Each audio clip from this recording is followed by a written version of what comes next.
Oke, yang diklaim ijazah, makanya saya bilang, yang diklaim ijazah Jokowi oleh kader PSI dengan katakan ini ijazah Jokowi asli. Sebagai peneliti, kita harus menjawab itu.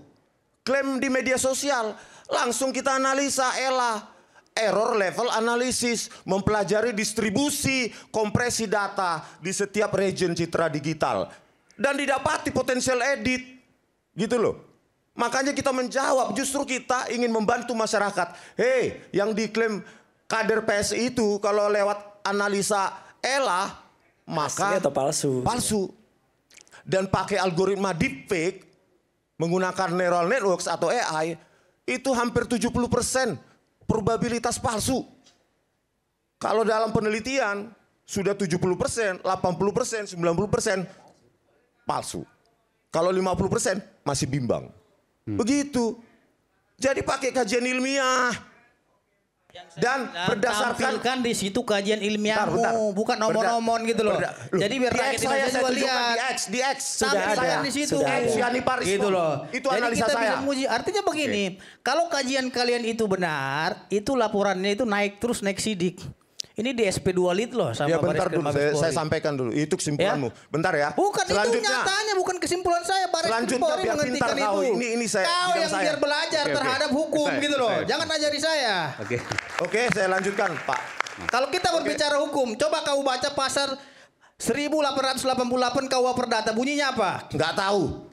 Kalau kau nggak tahu dibilang situ, bahwasanya mau tahu. bukti surat itu saya harus asli. Kenapa? Ya, kalau fotokopi itu tidak memiliki nilai pembuktian. Ilmiah ini. Apa kau? Di sini juga anak Medan bos. Saya lanjutkan ya. Kau Batak. Saya lanjutkan. Bukan kau aja yang kencang suaranya. Setelah ijazah yang diklaim oleh kader PSI, lalu hasil kedatangan kita 2 kali ke UGM, kita foto. Pak Roy fotonya foto profesional. Ya. Saya pakai HP. Dua-dua saya bandingkan. Ya. Saya pakai apa? Ada kejanggalan. Pertama, tanggal pengujian tidak ada, kosong. Tadi yang saya bilang, lembar pengesahan skripsi sangat modern tahun 85 dan satu-satunya di dunia.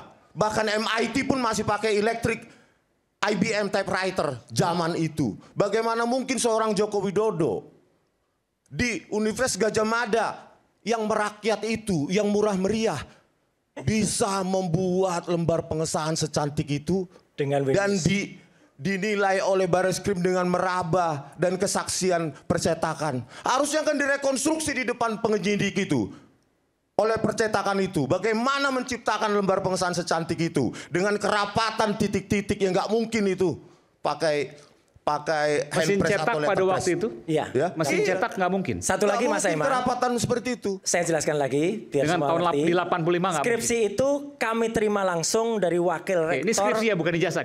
Skripsi itu kami terima langsung dari wakil rektor Profesor Wening, ya, Udasmoro, dan dari wakil rektor juga Dr. Aris Jito, ada dekan gitu. Semua menyatakan ini asli ya, asli. Silahkan diteliti. Kami teliti dan hasilnya 99,9% palsu. Dah. Skripsi. Dengan skripsi yang palsu tidak mungkin menghasilkan ijazah asli. Saya itu aja sudah Pak. clear. Jadi biar apa ya? Situ hukum. Saya ilmiah, biarkan dulu saya berbicara di domain kalian saya. Saya tidak larang kamu bicara, silakan aja lah Ya, setelah itu ya, kita analisa bahwa itu sudah menggunakan algoritma penyejajaran string dengan algoritma yang sudah sangat sempurna. Bayangkan kalau dugaan atau kesimpulan Baris Krim bahwa itu ditata lembar pengesahan skripsi, ditata fontnya satu-satu, hebat sekali dia sejajar tengah sempurna, terus lebar antar kata bervariasi, itu sudah produk word processor. Halaman per halaman Anda lihat. Iya, saya lakukan string matching, Times New Roman. Saya lakukan font identification menggunakan circular neural networks dengan sejumlah teknik preprocessing. Benar, Times New Roman. Pertanyaannya, dengan teknologi font yang sangat cantik seperti itu, menggunakan word processor sehingga rata tengah sempurna, dengan lekukan yang sudah sangat cantik, kerapatan titik-titik dengan high DPI, dots per inci. itu disimpulkan sebagai produk dari Handpress. Saya tantang Bareskrim. Ayo kita untuk satu saja. Lembar pengesahan skripsi kita uji di POM TNI. Kalau itu benar produk Handpress tahun 1985. Oke. Gitu. Ya, saya akan nanti ke Pak Susno Duaji. Tapi begini, apa yang Anda sampaikan tentu ini hal yang besar. Kenapa? Kalau Lab4 Polri belum melakukan pemeriksaan dan belum menyimpulkan atas hasil laboratorium forensik, nggak ada masalah. Tapi ketika polisi melalui Lab4 Polri sudah menyimpulkan dan sudah menampilkan berbagai data, lalu kemudian Anda punya data sendiri, artinya Anda meragukan hasil Lab4 Polri dan itu hal yang besar. Mereka sendiri Punya konsekuensi hukum. Mereka sendiri ragu dengan hasilnya. Mereka sendiri ragu. Iya. Tahu dari mana? Loh, kenapa nggak disajikan tuh semua bukti itu di foto-foto?